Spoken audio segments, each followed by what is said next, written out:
नमस्कार दोस्तों, स्वागत आपका हमारे चैनल पर। अरे, इसको लेकर कहाँ आ रही हो? काम करने आई हो या ऐसे खिलाने? सुजाता ने पूनम की गोद में लड़की को देखकर विस्तृष्णा से कहा। क्या करती मेम साहब, आज इसकी तबीयत ठीक नहीं है। पूनम ने सिर झुकाकर मिमियाते हुए कहा। ठीक है, ले तो आई हो, लेकिन इसे अंदर लेकर मत आना, बाहर बरामदे में बिठा दो, कहकर वह लूसी को गोद में लेकर बाल काटने लगी तथा पूनम जल्दी जल्दी काम निपटाने में लग गई। सुजाता मेम साहब कुतिया को गोद में बिठाकर बाल काटती है तो उसे बेहद गुस्सा आता है, क्योंकि कुतिया के बाल इधर उधर छितर जाने के कारण उसे झाड़ू पोछा लगाने में अतिरिक्त मेहनत करनी पड़ती है। उसके गुस्से, उसकी परेशानी से किसी को क्या मतलब? उसे अपना और बच्ची का पेट पालने के लिए काम करना ही है। यह तो कुत्ते के बाल ही है, लेकिन जब उसे मांस मच्छी वाली प्लेटें साफ करनी पड़ती है तब भी वह उफ नहीं कर पाती। जब जिंदगी जीनी है तो हर बात सहने की आदत पड़ ही जाती है, वरना जब एक स्कूल के अध्यापक शशिकांत से उसका विवाह हुआ था तब उसने सोचा भी नहीं था कि छोटी सी बच्ची को गोद में लेकर उसे घर घर काम करना पड़ेगा। वक्त की मार से कौन बच पाया है? इंसान सोचता कुछ है तथा होता कुछ है। अभी वह और शशिकांत भविष्य के सपने बुन ही रहे थे कि एक छोटे से पल ने उनकी सारी खुशियां छीन ली थी। उस दिन वे खा पीकर आराम से बैठे टीवी देख रहे थे कि अचानक आए भूकंप में उनका सब कुछ तबाह हो गया। शशिकांत के ऊपर छत का एक बड़ा सा हिस्सा टूट कर गिरा था। वे तत्काल इस बेरहम दुनिया को छोड़कर चले गए तथा वह सारे दर्द, गम, मान अपमान सहने के लिए बची रह गई थी।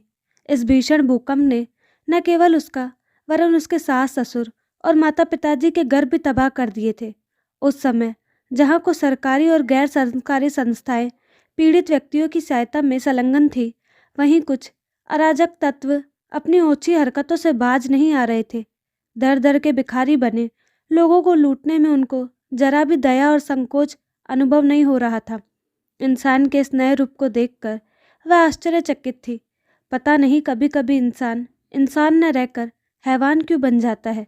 उस हादसे की खबर पाकर उसकी एकमात्र ननद शिखा उसे अपने साथ ले जाने के लिए आई थी।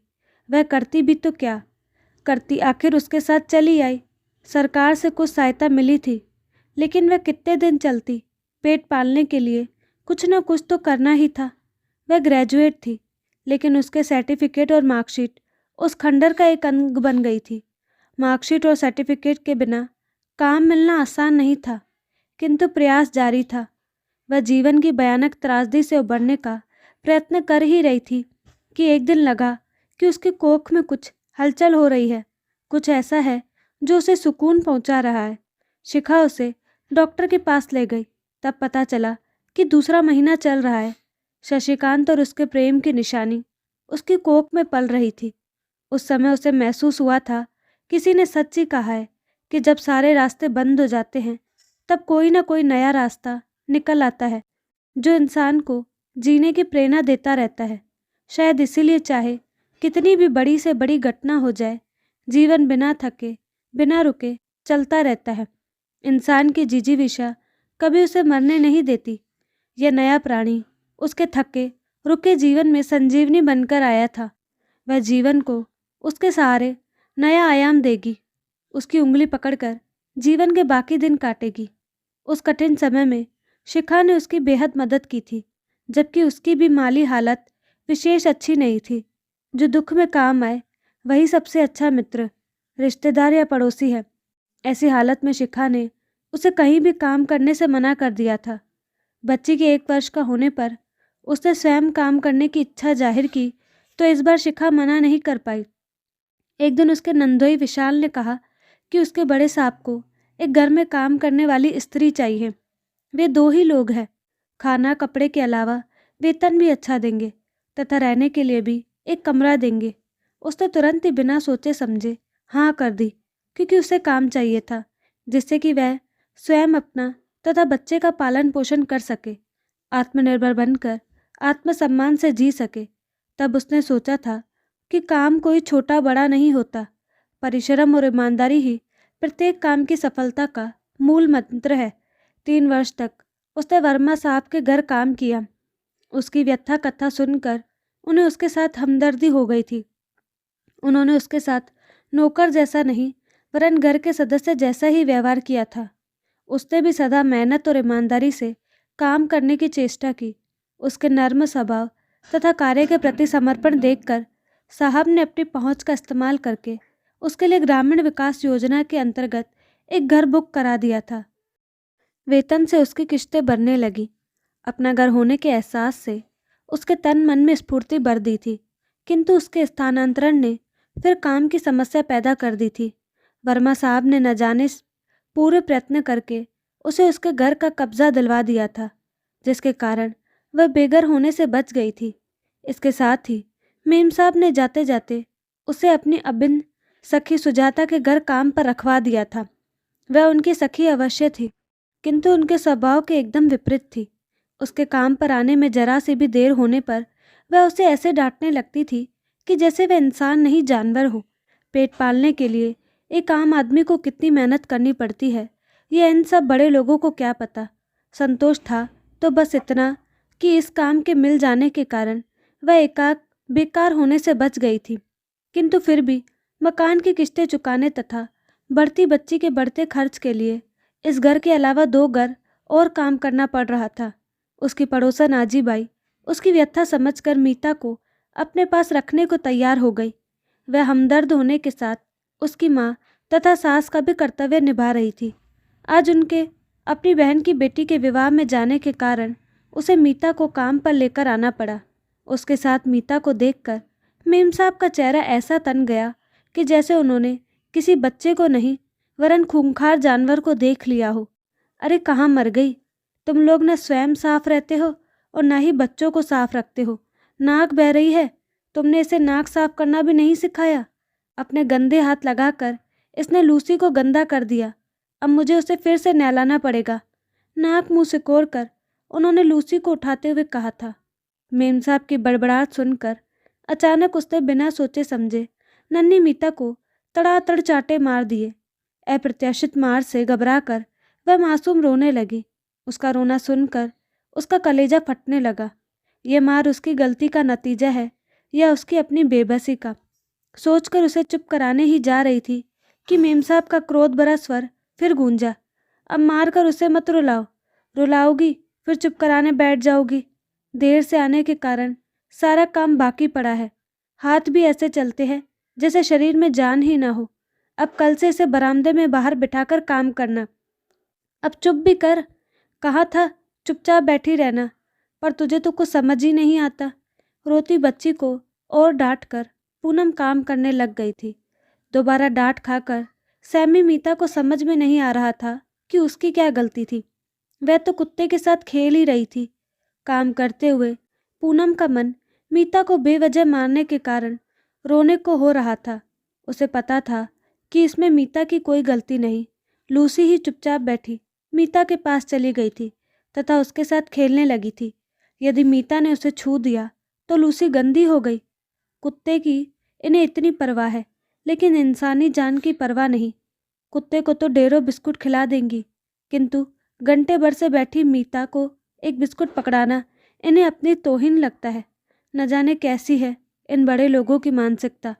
मन हुआ कि यहाँ काम करना छोड़ दे, लेकिन यदि यह काम छोड़ देगी तो घर का खर्चा कैसे चलेगा। यह कम से कम आवश्यकता पड़ने पर एडवांस तो दे देती है, अन्य से तो वह भी नहीं मिलता। सच, मजबूरी इंसान के आत्मसम्मान को खा जाती है। पूनम काम समाप्त कर घर आई। मीता कुछ बीमारी के कारण चुप हो गई थी। वह दुखी मन से घर का काम करने लग गई। जब दाल रोटी बनाकर मीता को खिलाने के लिए आई तो देखा वह सो गई है। उसके नन्हे नन्हे गालों पर अपनी उंगलियों के निशान देखकर उसे न जाने क्या हुआ कि वह उसे अपने सीने से लगाकर रो पड़ी। आज पहली बार उसका हाथ इतनी जोर से मीता पर उठा था। वह जानती थी कि मीता अब जागने पर भी खाना नहीं खाएगी। बेटी भूखी सो गई तो भला वह कैसे खा सकती थी। उसने बना हुआ खाना ढक कर रख दिया तथा मीता के पास आकर लेट गई। उसे स्वयं पर गलानी हो आई थी। कैसी माँ है वह, जो एक बच्ची का पालन पोषण भी ठीक से नहीं कर पा रही है। ऐसे कैसे चलेगा जीवन? कैसे वह बेटी की सारी इच्छाओं को पूरा कर पाएगी? कैसे वह उसे पढ़ाएगी लिखाएगी। आज की घटना ने उसकी हिम्मत तोड़कर रख दी थी। आजीबाई के न रहने के कारण उसे मीता को साथ लेकर काम पर जाना ही था। वह बरामदे के बाहर बने अहाते में उसे छोड़कर काम करने लगी। कुछ देर तो वह चुपचाप बैठी रही, किंतु फिर बरामदे में लगी ग्रिल को पकड़कर खड़ी हो गई तथा वहीं खड़े खड़े लूसी को खेलता देखने लगी। लूसी कभी उसके पास जाने की कोशिश करती तो मेम साहब की कर्कश आवाज़ उसे उसके पास जाने से रोक देती। एक दिन वह भगवान की मूर्ति के आगे सिर झुकाए बैठी थी कि मीता ने उससे मासूमियत से पूछा, माँ, यह क्या कर रही हो? बेटा, मैं भगवान से मांग रही हूँ कि वह तुझे खूब पढ़ाए लिखाए, खूब बड़ा आदमी बनाए। उसने नन्ही मीता की जिज्ञासा शांत करते हुए कहा था। मेम साहब जैसा? आंखों में जिज्ञासा थी। पहले तो वह उसका प्रश्न सुनकर चौंक उठी थी, फिर संयत स्वर में बोली, हाँ बेटा। क्या ये ऐसा कर सकते हैं? उसकी आवाज़ में आश्चर्य था। अवश्य कर सकते हैं, यदि सच्चे मन से उनकी पूजा की जाए। तब तो हमारे पास भी बहुत सारे बिस्कुट होंगे, खाने का बहुत सारा सामान होगा, हमारे साथ खेलने के लिए भी प्याली प्याली लूची होगी। कहते कहते उसकी आंखों में भी अनजाने स्वप्न तिर आए थे। पूजा पाठ से उसका मन उसी क्षण उठ गया था जिस क्षण ने उसे शशिकांत को छीना था। किंतु मीता के उसकी कोख में आने के पश्चात एक बार फिर उसका संस्कारशील मन उसी ईश्वर की शरण में अनजाने झुकने लगा था। बार बार यही आवाज़ अंतर मन से निकलती, हे ईश्वर, कम से कम इस बार मेरी बेटी पर किसी क्रूर ग्रह की छाया मत पड़ने देना। इस बच्ची को वह सब खुशियाँ देना जो मुझे नहीं मिल पाई। गरीबों का सहारा भगवान ही होता है। तभी वह एक अनजानी आस में सारे मान अपमान यह सोचकर चुपचाप पीती रहती है कि एक दिन पूरे घर के दिन भी फिरते हैं। समय आने पर आजीबाई के पोते महेश की भागदौड़ के कारण मीता को शहर के नामी स्कूल में दाखिला मिल गया था। स्कूल के खर्चे पूरे हो सके इसीलिए उसने एक काम और पकड़ लिया था। पहले वह सोचती थी कि जब उसकी बेटी पढ़ने जाएगी तो वह स्वयं उसका होमवर्क करवाएगी, उसे अपने हाथों से तैयार कर स्कूल भेजेगी। किंतु ज़्यादा पैसे कमाने के धुन में एक जगह खाना बनाने का काम भी स्वीकार कर लेने के कारण अब मीता के लिए उसके पास समय ही नहीं रह गया था। खाना बनाने के लिए उसे सुबह 7 बजे निकलना पड़ता था। मीता का टिफिन बनाकर वह आजीबाई को पकड़ा देती थी, वही उसे तैयार करके स्कूल भेजती थी तथा लौटने के पश्चात वही उसे खाना भी खिलाती थी। एक बार उसे परेशान देखकर वह बोली थी, बेटा, सुख दुख तो मानव जीवन के हिस्से हैं। सुख के पल तो सभी हंसते हंसते काट लेते हैं, लेकिन दुख के पलों को जो इंसान हंसते हंसते जी लेता है वही जीवन रूपी संग्राम में विजयी होता है। अच्छे बुरे की पहचान बुरे वक्त में ही होती है। आजीबाई उसकी कुछ न होकर भी आज उसकी सब कुछ थी। यह भी सच है कि यदि उसे उनका साथ नहीं मिला होता तो वह भटक जाती। घर आकर वह इतना थक जाती थी कि खाना बनाने के अतिरिक्त वह कुछ और नहीं कर पाती थी। मीता का दिमाग अच्छा था तथा जहाँ उसे थोड़ी बहुत समस्या होती महेश हल कर देता था। पिछले 3 सालों से वह अपनी कक्षा में प्रथम आ रही थी, जिससे उसे बहुत खुशी होती थी। उसकी ज़िंदगी चाहे जैसे भी कटे, किंतु बेटी को वह सुनहरा भविष्य दे पाए, यही उसका एकमात्र स्वप्न था। मीता 4th कक्षा में आ गई थी। स्कूल का वार्षिक समारोह था। मीता भी एक प्रोग्राम में भाग ले रही थी। मीता के विशेष आग्रह पर वह कार्यक्रम में गई। प्रोग्राम के पश्चात वह उसके पास अपनी एक मित्र के साथ आई। उसके मित्र ने उसको देखकर मुंह बनाकर कहा, अच्छा, तो ये है तुम्हारी मम्मी? हाँ, कहते हुए उसके चेहरे पर खुशी छलक आई थी। हम तो सोचते थे कि तुम्हारी मम्मी ऑफिस में काम करती है, किंतु यह तो हमारे पड़ोस वाले घर में खाना बनाने का काम करती है, कहकर उसने बुरा सा मुंह बनाया। उसका वाक्य पूरा होने के साथ ही मीता का मुंह अपमान से लाल हो गया। वह कार्यक्रम अधूरा छोड़कर घर चली आई। घर आते ही मीता ने कहा, माँ, आप वहाँ काम करना छोड़ दीजिए। बेटी, यदि मैं काम छोड़ दूंगी तो तुझे पढ़ाऊंगी कैसे? उसने उसे समझाने का प्रयत्न करते हुए कहा था। काम कोई छोटा या बड़ा नहीं होता, किंतु फिर भी आदमी की इज्जत उसके द्वारा किए काम से ही की जाती रही है। यही सोचकर वह मीता के स्कूल नहीं जाती थी, लेकिन आज उसका मन रखने के लिए वह स्कूल चली गई थी। वही हुआ जिसका कि उसे सदा अंदेशा रहा था। उस दिन के पश्चात मीता खोई खोई रहने लगी थी। चुप रहने के साथ साथ स्कूल जाने में भी आनाकानी करने लगी थी। उसे समझ में नहीं आ रहा था कि वह क्या करे। आजी बाई कहती, बेटी तेरी मीता को न जाने क्या होता जा रहा है।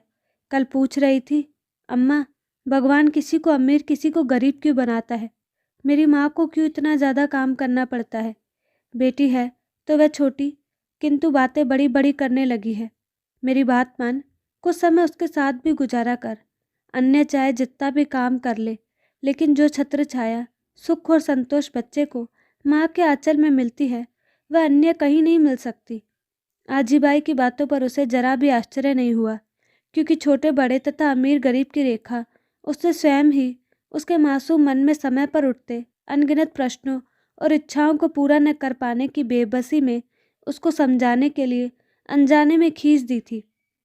अब वही छोटे छोटे प्रश्न बड़े प्रश्न बनकर उसको परेशान करने लगे हैं। वह हीन भावना की शिकार हो रही है। उससे ही उसके मन की उस हीन भावना से मुक्ति दिलानी है। अतः वह उसका विशेष ध्यान रखने लगी थी। ज़्यादा से ज़्यादा समय उसके साथ बिताने का प्रयास करती, किंतु फिर भी सहज नहीं हो पा रही थी। पता नहीं उसके नन्हे मन में क्या चल रहा था, जिसे चाह कर भी वह समझ नहीं पा रही थी और न ही निवारण कर पा रही थी।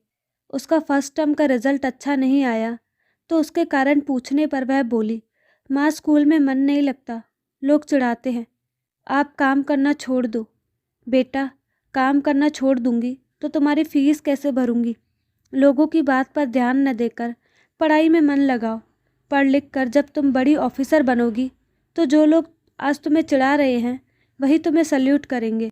उसने उसे सल्यूट मारते हुए उसका आत्मविश्वास बढ़ाने की चेष्टा करते हुए कहा। उसकी बात सुनकर वह मुस्कुरा दी। वह समझ नहीं पाई थी कि वह उसकी एक्टिंग देखकर मुस्कुराई है या उसकी बात में छिपे अर्थ को समझकर। उसका सामान्य व्यवहार देखकर वह भी सहज हो चली थी। उसे लगा कि उन पर छाए गहरे काले बादल छटने लगे हैं। एक दिन वह काम करके लौटी तो देखा वह भगवान के सामने बैठी है। उसको सरप्राइज देने के विचार से चुपके से उसके पास जाकर उसकी आंख बंद करने ही वाली थी कि कुछ स्वर उसके कानों में पड़े। हे भगवान, अगले जन्म में मुझे किसी अमीर के घर में ही पैदा करना, गरीब के घर में नहीं। बार बार दोहराते इन शब्दों के साथ ही उसकी आंखों से आंसू निकल रहे थे। शायद आज फिर किसी ने उसे मर्मान्तिक पीड़ा पहुंचाई थी। उसका कथन उस पीड़ा का ही उद्गम था।